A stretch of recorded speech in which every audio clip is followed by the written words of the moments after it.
Hey everybody on YouTube, this is Kyle Snyder once again, aka Clipton, and I'm here to do another movie review. This time I'm going to be doing Interstellar. Now I know Interstellar comes out tomorrow, the 7th, but there were certain theaters that decided to released it in 35mm format 2 days earlier, and I just happened to be around a theater that still played movies in 35mm format, so I got to see it a day early, and let me just tell you, Interstellar is an awesome movie. Matthew McConaughey is in it. He plays Cooper, basically a widower who's an engineer and a farmer. Basically, the story of Interstellar is Earth is starting to run out of food because of all these dust storms that are occurring across the world. Humanity is dying off, so they have to figure out how to survive. And when a wormhole opens up near Saturn, they figure out, hey, if we go through this wormhole and we find another planet to live on, humanity just might have a chance to survive. So obviously Cooper has to leave his two children, Murphy and Tom, behind, and join a band of astronauts to go through this wormhole, including two robots named Tars and Case. And let me just tell you, the physics that are shown, as they travel through the wormhole, oh man, it's visually impressive. They obviously did a lot of research on wormholes prior to filming this movie, and yeah, it's just mind-blowing.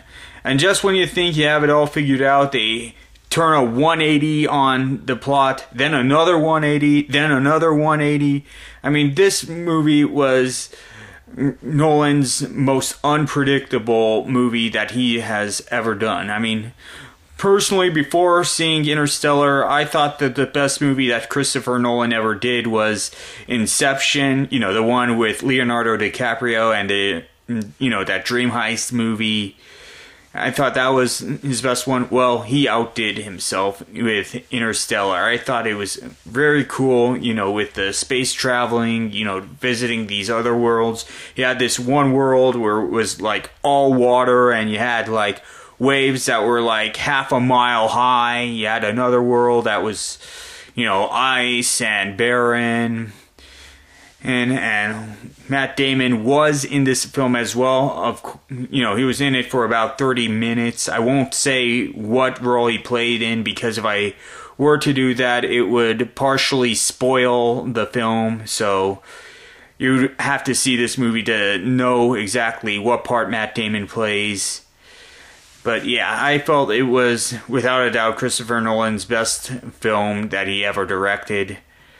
Which, and hopefully this movie will give Americans a renewed focus on our space exploration program. Hopefully NASA will finally start to realize that we Americans want to see more manned missions in space. We want to finally get people on Mars.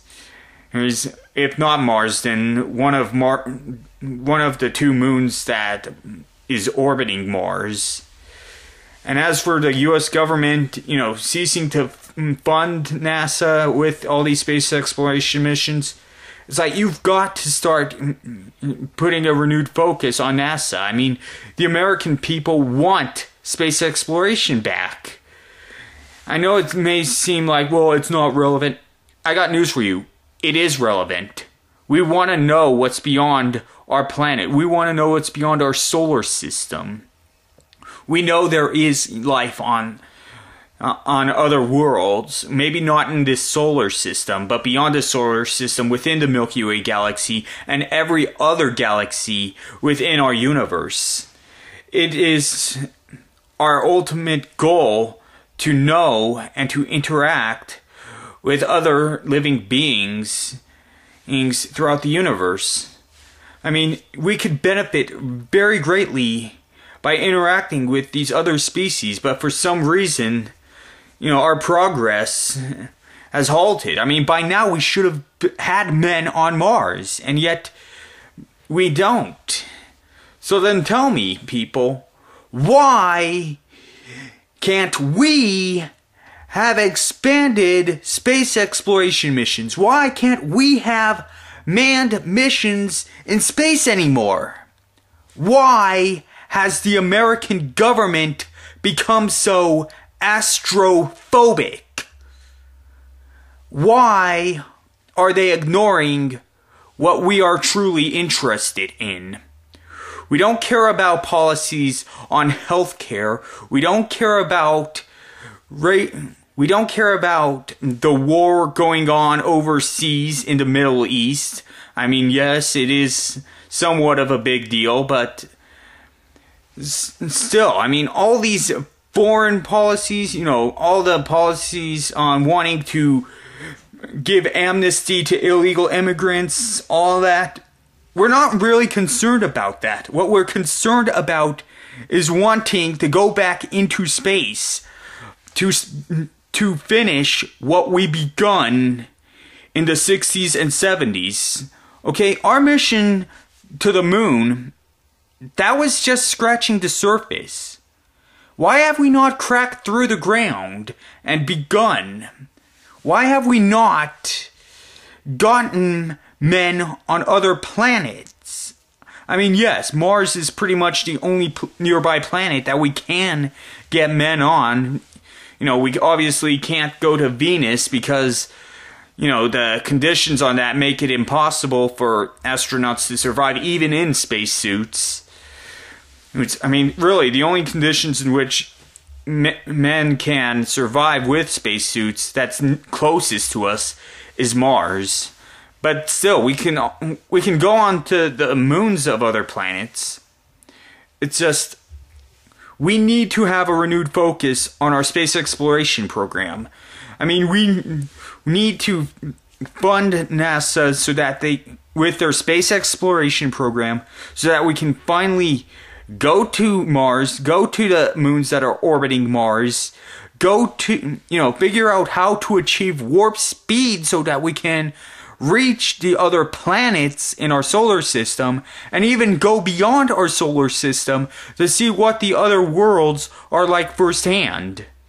And I mean, yeah, I know a lot of you people are thinking, well, it's just wishful thinking. I mean, it's impossible.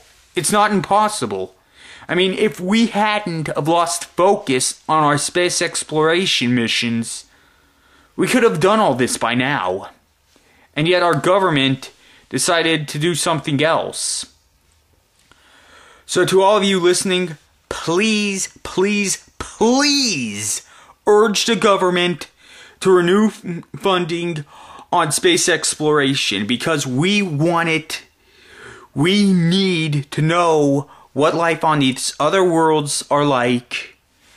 And yeah, I know a lot of you think I'm crazy, but it's the truth. I mean, that is one of my ultimate goals in life, to see what life on other planets beyond our solar system is like.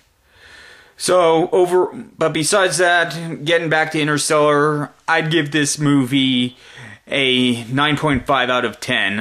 Obviously, it's not perfect, but it's pretty close to it. So for those of you looking forward to seeing Interstellar, do yourselves a favor, see it. You will be blown away by it. Thank you very much for watching.